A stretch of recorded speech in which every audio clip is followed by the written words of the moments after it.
Okay, so thank you for the introduction. It's a pleasure to be here for multiple reasons, but it's an honor, I would say. And I'm grateful because Erika and the faculty and, of course, the Institute of Education took the challenge to bring a conference or teacher education to this country, Hungary. And to top that, they took the challenge to bring a conference on teacher education, which is supposed to focus on the future generations, right? And to bring this conference to this region in such politically and emotionally loaded times. So, thank you once again.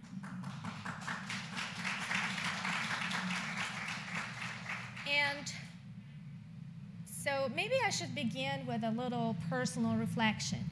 How about that? Since we are all into education.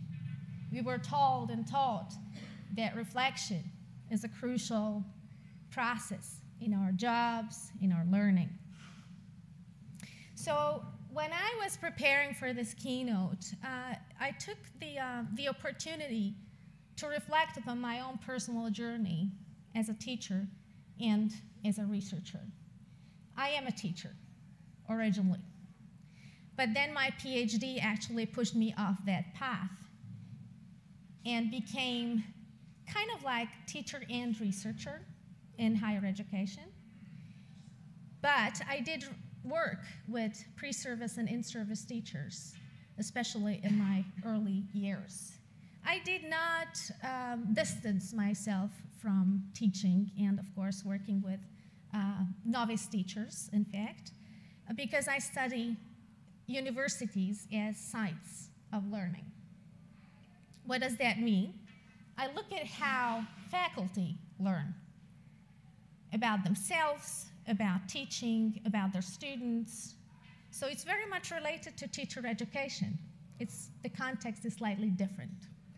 And I look at, the same way as Erika does, on the organizational perspectives of teaching and researching and learning in higher education. So long story short, I wanted to bring in, my intention was to try to pull in all these insights. I wouldn't necessarily call it an interdisciplinary approach, but certainly trying to bring in results from research from organizational learning, from adult learning, from teacher education certainly, and also online teaching, online learning, and communities of practice. So basically, the title of the keynote is supposed to represent that. And the outline of the talk is supposed to also represent these ideas and these intersections, if you will. So I will talk a little bit about the major claims that research has made about novice teachers moving into teaching. So that will be my point of departure. And then I will also talk about how most recent research conceives of teacher development. Then I also touch upon workplace learning. And I have these little branching points where I'm not going to be talking too much of those issues, but I would like to mention them, so I will flag those to you. And of course, I will arrive to mentoring, the topic of mentoring in workplace contexts, organizational learning contexts, and also in online contexts. And hopefully, we will kind of create a conclusion together. So shall we get the ball rolling? Good. So I invite you actually to think back on your initial years as novice teachers, researchers, practitioners, whatever your context has been.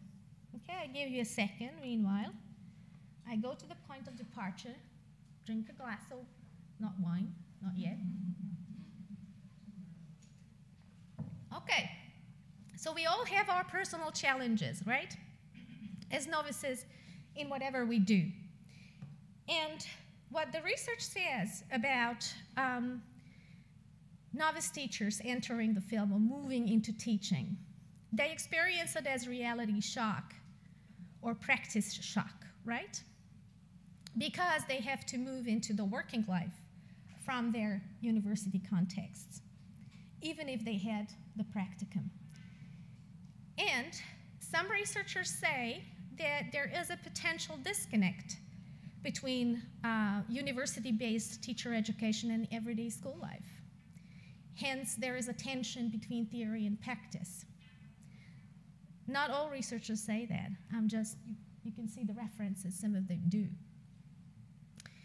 And the first year of teaching are crucial for identity development. That's a fact. And school environments have a strong impact on novices' understanding of teaching. We cannot deny that. And there is a socializing pressure to manage the complex interactions and dynamics when they enter teaching. And this is so in the Central and Eastern European context, as well as some of my colleagues' research has shown, and I will also mention a couple of them. I hope you don't mind to be biased. Okay, so as I said, and we have all experienced, moving into the profession is challenging. And one would assume that we are well prepared and there is an end point, right? Well, we realize that after, I don't know how many years of being in the job, that it's a never-ending story, in fact.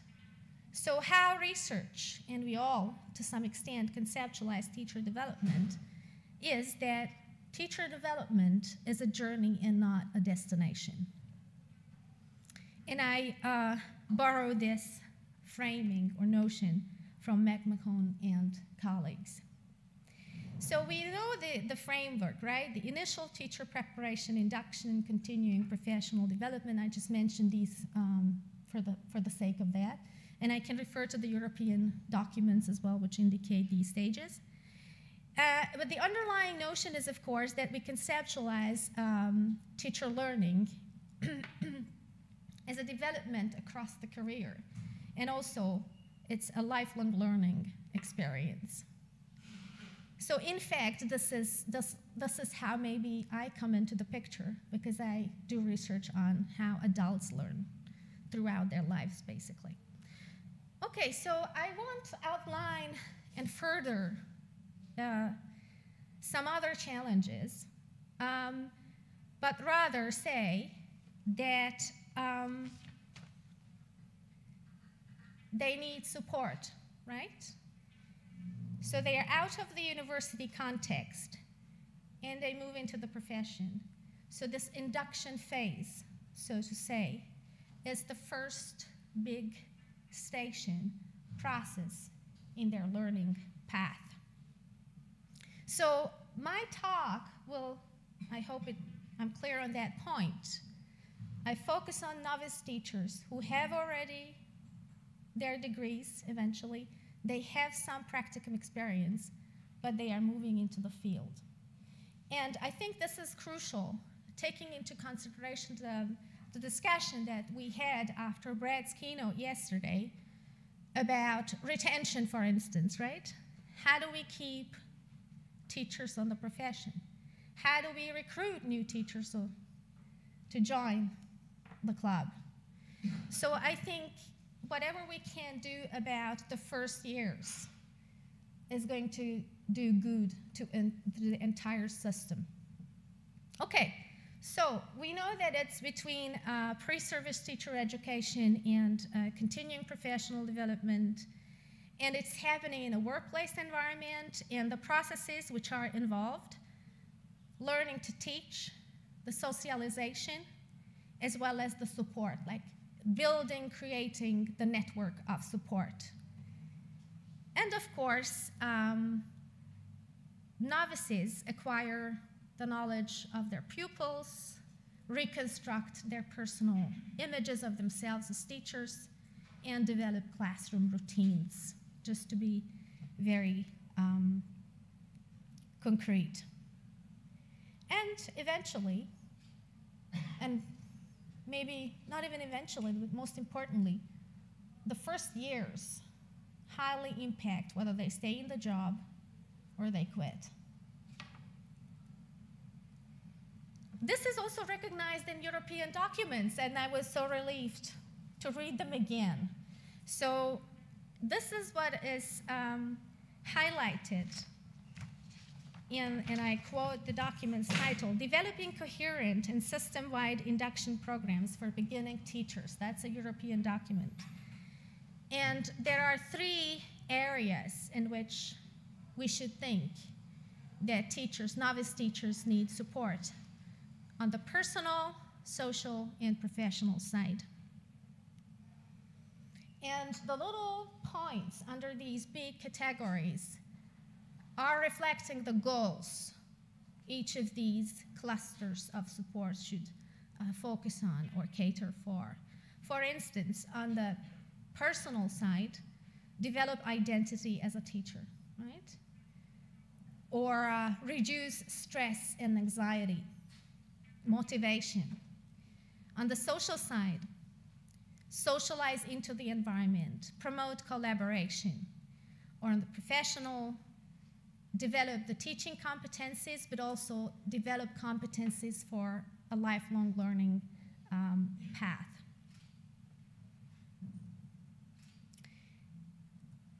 So where can this happen? And as I said, we focus on novice teachers entering the field. Of course, at the workplace, right? So much of the education or much of the learning is happening at the workplace when they enter the field. So what does research tell us about workplace learning? It's multidimensional, complex, distributed, dynamic, unpredictable. And as I said, think back on your very first year of teaching and being in your professions. Mostly informal, non-formal. The boundaries of these are blurred. And very often, the knowledge that is produced is implicit, tacit, and situation-specific. And how do we do that? How do we learn that? How do we learn these things? How do we get engaged in these learning processes? And Tinjala and his colleagues in Finland say, by doing the job itself, by reflecting on and evaluating one's own experiences, so reflection, crucial, tackling challenges and new tasks, cooperation, interaction, working with clients, and in our case, in teaching, it's the students and the parents, primarily, participating in networks and communities, formal education and training, and extra work contexts, so outside our regular jobs. And research has also said that this progression from novice to expert, so the 2 endpoints basically, is not necessarily, happening in a linear way. So there are multiple bumps on the road and hampered by personal, professional challenges. So it's basically a backward and forward process.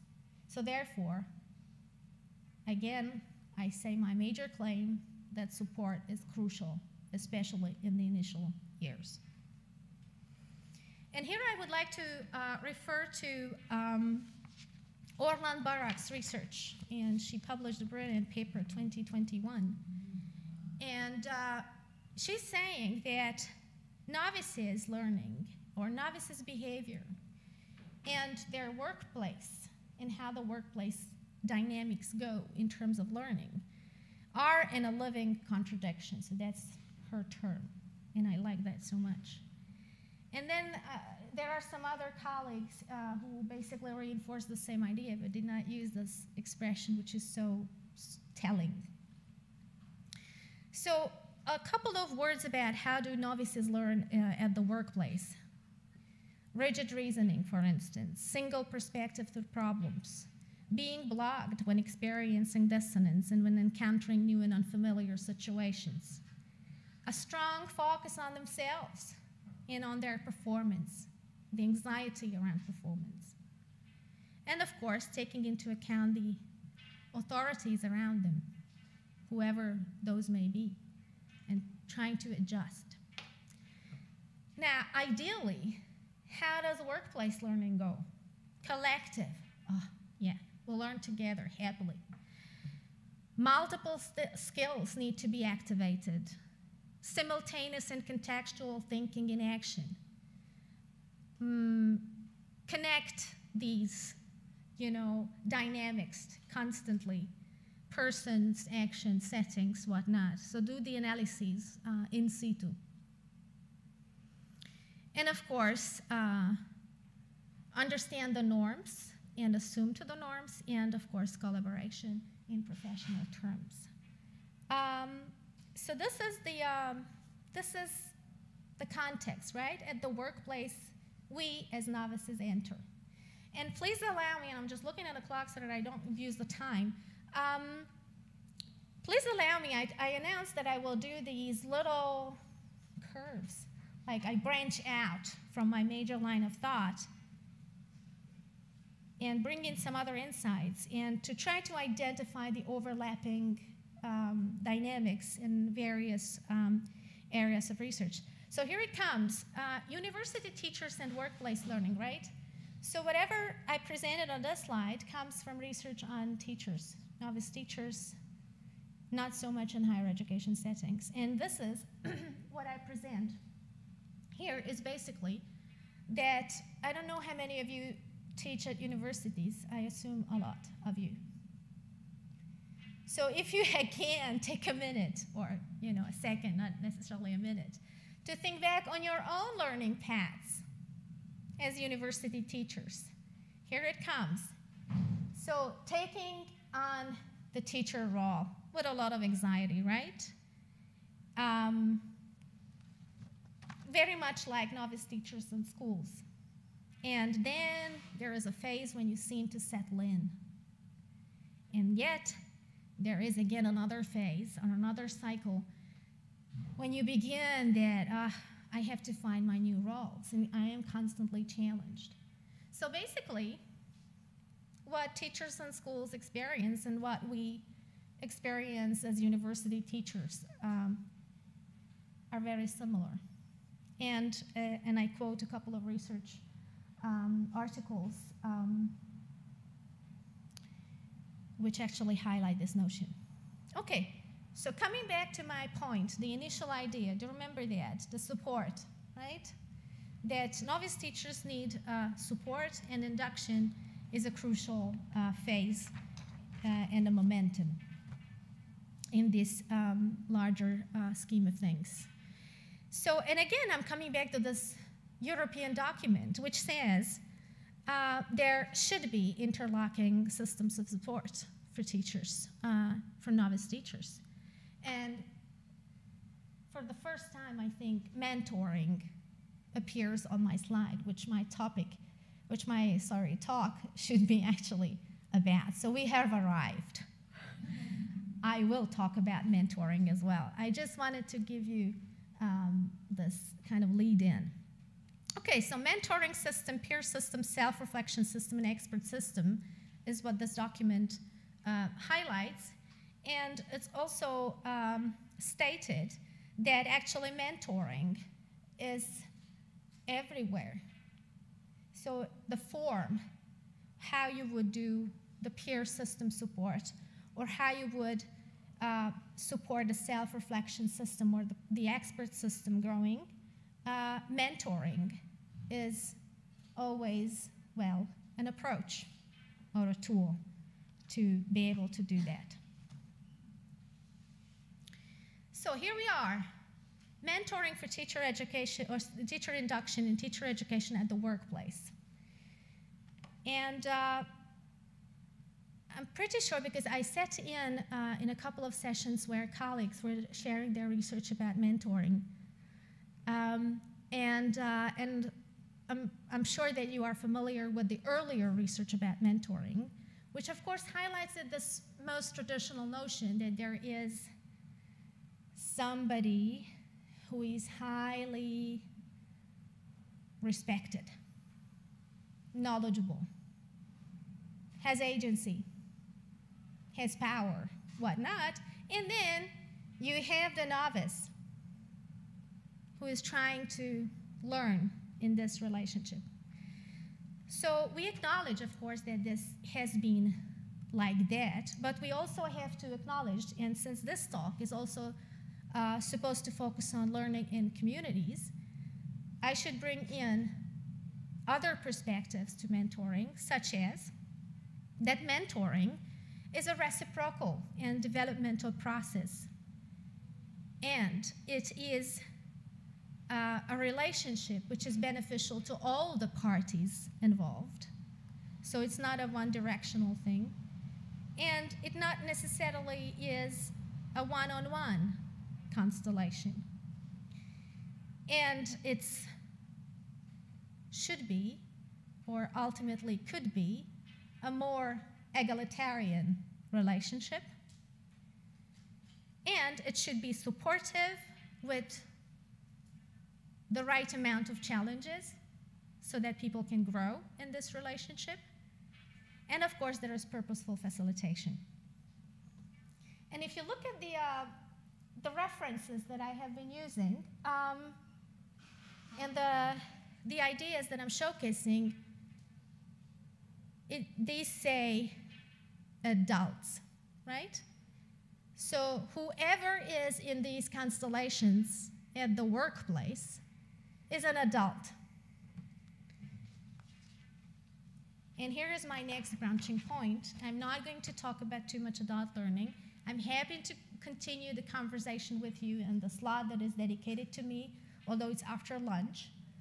And in the final day, on the final day of the conference, but I'm happy to talk about this. I just wanted to mention this, that adult learning is a crucially important concept for mentoring novice teachers. And here I collected a couple of claims about how adults learn. Adult learning is self-directed. Again, turn to yourselves and think back on when did you learn something the last time when you did not want to use it immediately.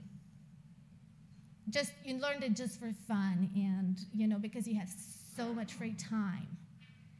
I mean, I'm not going to be, going around and asking you about your confessions. I can share that for me, it was a very, very, very long time ago. So I think this needs to be considered when we mentor novice teachers as adult learners. Okay, so they are very much into using their life experiences, past experiences. They are goal-oriented. They want skills, knowledge, which is relevancy-oriented and practical. And they tend to want to learn in collaborative settings. Okay. So then, taking all this together, what I have already, shared with you, of course, there should be a knowledge base for mentoring novice teachers at the workplace. And again, I quote a couple of living legends, as at least how I see it. But I also would like to direct our attention Kopp and Peshti's study from 2022 from the region. So what is the knowledge base here? So what is it that we have to navigate through with novice teachers? And here is the list, but I will just mention two important notions and say Orland, Barak, Edwards, and Darcy. So one concept is, of course, relational mentoring. So we have to attain to the mentee's responses in a dynamic relationship. So that's one important process or approach. And the other one is agentic mentoring, and which means that novice teachers have to create and build, or we have to, or mentors have to, or should. I shouldn't use have to. I think this comes from Hungarian. Hungarians tend to say we have to.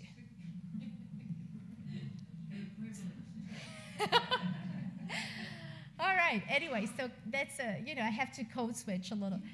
All right, so coming back to my argument, so mentors should eventually help and support their mentees build their agency so that they can basically become agents of change eventually. Okay, but my argument continues, and I say it's not only the responsibility of the mentor, and certainly not in that constellation, in the one-on-one constellation that immediately, occurs in our heads when we talk about mentoring.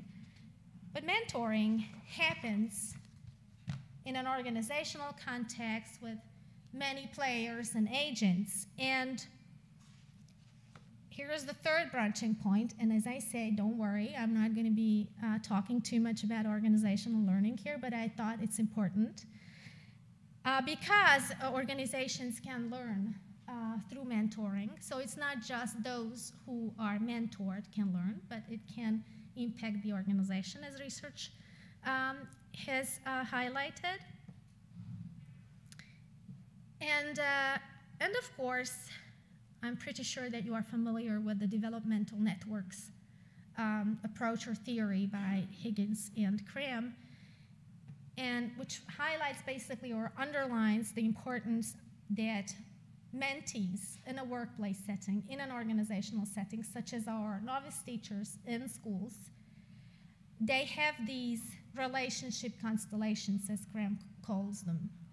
So in other words, it's not just one senior colleague who is hopefully supporting, helping that person, but their peers, other colleagues, disciplinary friends, people at other schools. So we have to be aware that there is this notion of developmental networks, and it can, in fact, boost novice teachers' learning. And as I said, I'm not going to talk too much about this, but I'm happy to continue the conversation about that. And I arrived actually to the final larger block of ideas of my talk, which is that mentoring is happening or should be happening also in social learning structures, in social learning settings. Why? Because what I have all mentioned so far, but just to highlight again, so because mentoring is conceptualized and conceived of as a conversation and the reciprocal exchange of thoughts rather than a one-directional kind of like transfer. So some researchers distinguish between network and community. They say network is much more focused on information sharing among members of the network. But community is much more an in-depth engagement. So communities of practice, for instance, is, I think, the most, or the primary example which should be mentioned, I guess, in the context. So where there is identity, a shared focus, expertise, such a lot more engagement. And the models which actually reflect this social learning structures are co-mentoring, mutual mentoring, collaborative mentoring, peer mentoring, critical constructivist mentoring, dialogic mentoring, reciprocal mentoring, peer or peer group mentoring, and I think that Finnish colleagues know that the peer group mentoring framework is actually anchored there. And here in this country, in Hungary, we have been exploring online collaborative mentoring when teachers were prepared for technology integration in their teaching. And I also wanted to direct our attention to research which has been done by colleagues. I have already mentioned Erika's research, but I would also like to acknowledge research at the Institute of Education here, at this faculty, who are doing a great job despite whatever is happening around them, to be so diplomatic. And this is Nora Rapos and her colleagues' research, and it's called Models of Teacher Learning. And they, too, explore student-teachers learning in a learning environment. So, in fact, if I may put it this way, induction, this period of, intensive transformation is already beginning at that stage.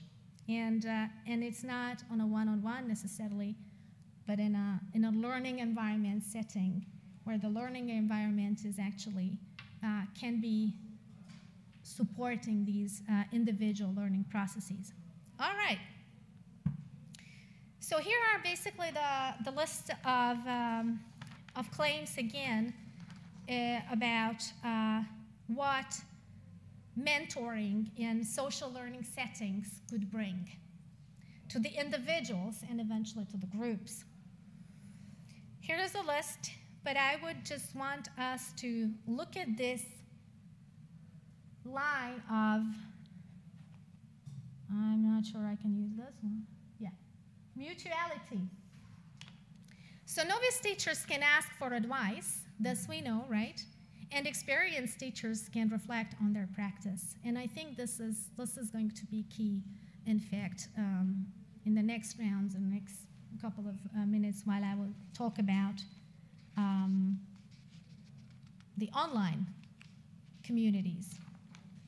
So these instances, or these claims, do not necessarily relate to online environments, but learning in person, face-to-face social learning structures, communities, if you will. Now, online. I know, and I want to acknowledge the emotional load that we have all experienced during COVID. And we also had in the sessions discussions about, we just want to go back to face-to-face teaching. We don't want to do online teaching. Well, and some of us, and as I said, some of my early research certainly is about online collaborations, and some of my most recent research is also about online mentoring, for instance, in university settings. And I have to say that, yes, we acknowledge that. However, whatever happened during COVID, and I'm pretty sure that I'm not the first one who says that, it's not really online teaching and it's not really online education, but it was basically an emergency situation, and this is how the world reacted to it.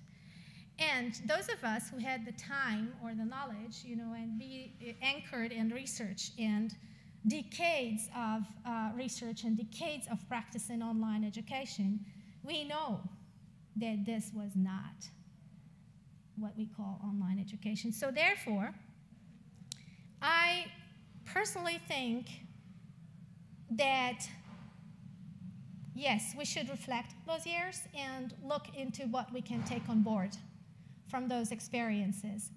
And I think that online communities and mentoring in online communities can do a lot of good to novice teachers.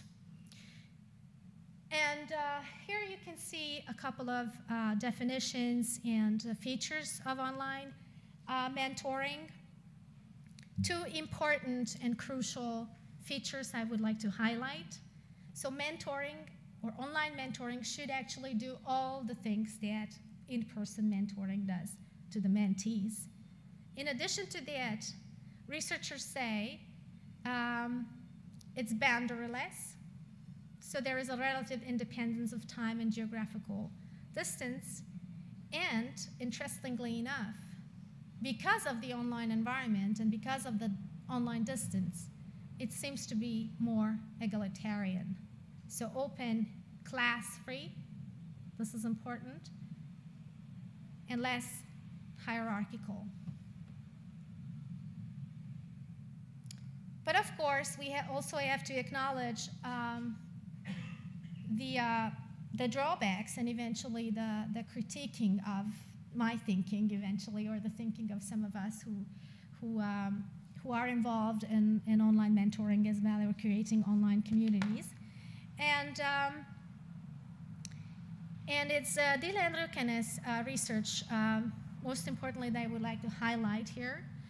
So they identify three large categories or bulks of factors which influence actually teacher development processes, including mentoring in online communities.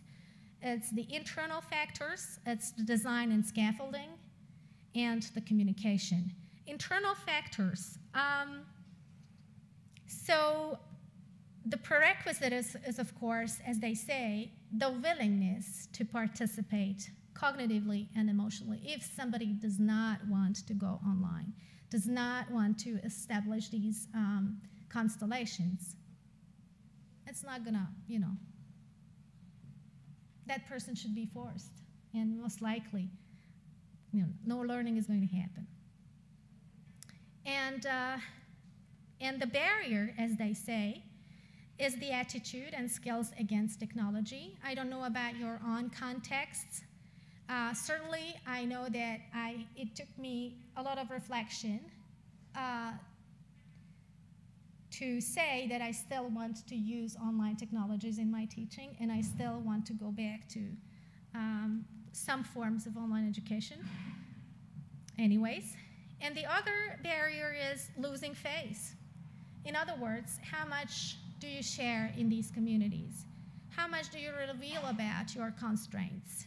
And novices, of course, have to take that into account, but also established colleagues as well. In terms of the design and scaffolding, two important notions, flexibility and relevance. And here again, I come back to relevance because they also reinforce this idea, what I have also mentioned, that it should be relevant, work-related. So whatever happens in an online community where mentoring with various constellations happens, so not just one-on-one, but in a peer setting, it should be relevant to the actual daily business of the people who are involved. And otherwise, it's just theorizing, right? And it does not necessarily help us as adult learners, to come back to my original points.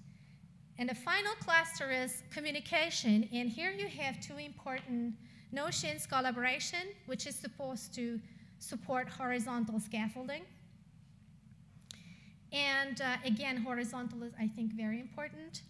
And the mentor support, which is the vertical scaffolding. So indeed, as much as it seems to be horizontal, but there is still this verticality of the relationship because of the facilitation and because of basically somebody taking more agency, if you will, in the relationships. But as I said, so there is a critique to it that because people do not necessarily want to reveal too much about their concerns, constraints, problems, and also they have this aversion towards technology and whatnot, so we have to take that into account. And as you say, I quoted a couple of researchers who acknowledge that, including us as well. So I'm coming to the conclusions. So basically, my claim still is that induction happens in a broader network of actors, whether we acknowledge or not, whether it's done implicitly or explicitly, but it's happening. Therefore, the importance of distributive mentorship should be highlighted, acknowledged, and eventually planned into. And It may happen in online communities, in safe environments, so that our novice teachers get the bigger picture of the profession. So it's not just the daily nitty-gritty, to say, but also being immersed by the community. And here in Hungary, I think we know that there has to be a community. Otherwise, individuals do not necessarily accomplish their aims and goals, especially when we talk about teachers. And of course, and maybe this is the most important bit here, that induction as well is reconceptualized if we think about it as based in a community and supported by other constellations, other communities. And that is that novice teachers can become active organizational actors. So it's not a one-directional flow, that the novice enters the system and they want to get to know the rules of the game, but the site, the organization, the school, the workplace should also try to leverage their understanding, their knowledge, so that they eventually change or reflect at least on some of their own practices. And as I said, so some of our research here in this country, those pieces of research that I mentioned, strongly highlight and focus on these points. And to close with a grandiose statement, this is something I learned from having listened to so many keynotes in my life. There has to be a bombastic statement. No, I'm just joking. But so hence, we should basically grow the potential for novice teachers eventually, or their mentors as well, become catalysts for educational change. So thank you for your attention. Thank you for bearing with me.